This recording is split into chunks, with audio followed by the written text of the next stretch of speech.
Then Jacob called for his sons and said, "Gather around so I can tell you what will happen to you in the days to come. Assemble and listen, sons of Jacob. Listen to your father Israel. Reuben, you are my firstborn, my might, the first sign of my strength, excelling in honor, excelling in power. Turbulent as the waters, you will no longer excel, for you went up onto your father's bed, onto my couch, and defiled it. Simeon and Levi are brothers, their swords are weapons of violence. Let me not enter their council, let me not join their assembly, for they have killed men in their anger, and hamstrung oxen as they pleased. Cursed be their anger, so fierce, and their fury so cruel. I will scatter them in Jacob and disperse them in Israel. Judah, your brothers will praise you. Your hand will be on the neck of your enemies. Your father's sons will bow down to you. You are a lion cub, O Judah. You return from the prey, my son. Like a lion he crouches and lies down. Like a lioness, who dares to rouse him?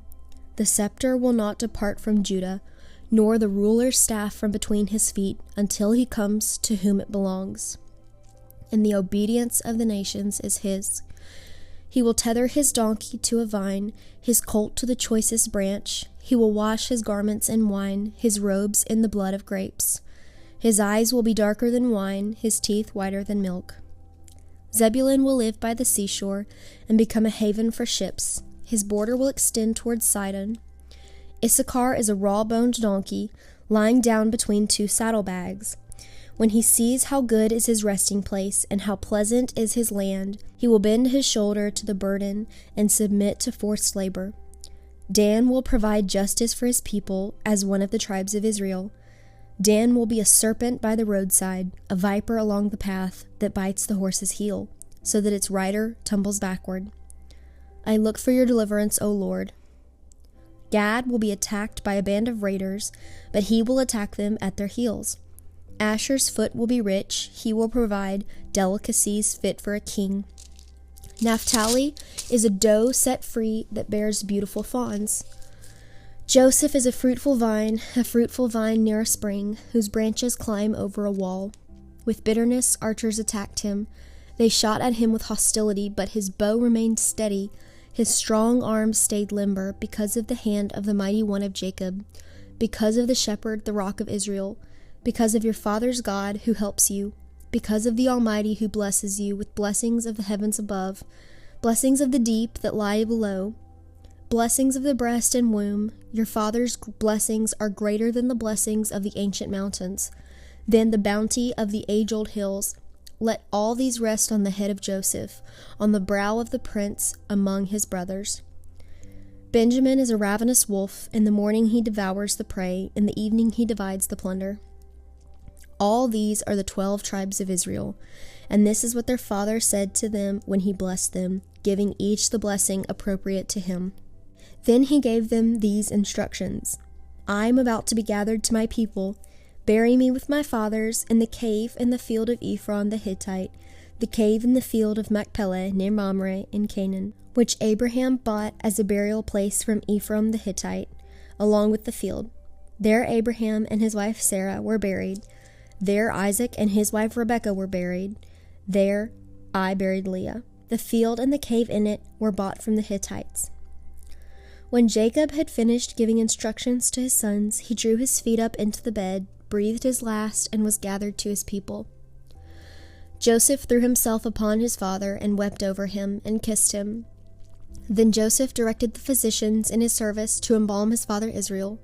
So the physicians embalmed him, taking a full 40 days, for that was the time required for embalming. And the Egyptians mourned him for 70 days. When the days of mourning had passed, Joseph said to Pharaoh's courts, If I have found favor in your eyes, speak to Pharaoh for me. Tell him, My father made me swear an oath and said, I am about to die. Bury me in the tomb I dug for myself in the land of Canaan. Now let me go up and bury my father, then I will return. Pharaoh said, Go up and bury your father, as he made you swear to do. So Joseph went up to bury his father. All Pharaoh's officials accompanied him, the dignitaries of his court and all the dignitaries of Egypt, besides all the members of Joseph's household and his brothers and those belonging to his father's household. Only their children and their flocks and herds were left in Goshen. Chariots and horsemen also went up with him. It was a very large company. When they reached the threshing floor of Atad near the Jordan, they lamented loudly and bitterly, and there Joseph observed a 7-day period of mourning for his father. When the Canaanites who lived there saw the mourning at the threshing floor of Atad, they said, "The Egyptians are holding a solemn ceremony of mourning." That is why the place near the Jordan is called Abel Mizraim. So Jacob's sons did as he commanded them. They carried him to the land of Canaan and buried him in the cave in the field of Machpelah near Mamre, which Abraham had bought as a burial place from Ephron the Hittite, along with the field. After burying his father, Joseph returned to Egypt together with his brothers and all the others who had gone with him to bury his father. When Joseph's brothers saw that their father was dead, they said, "What if Joseph holds a grudge against us and pays us back for all the wrongs we did to him?" So they sent word to Joseph saying, "Your father left these instructions before he died. This is what you are to say to Joseph. I ask you to forgive your brothers the sins and the wrongs they committed in treating you so badly.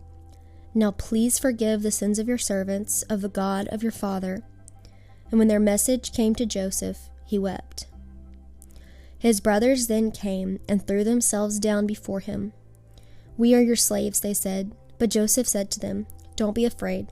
Am I in the place of God?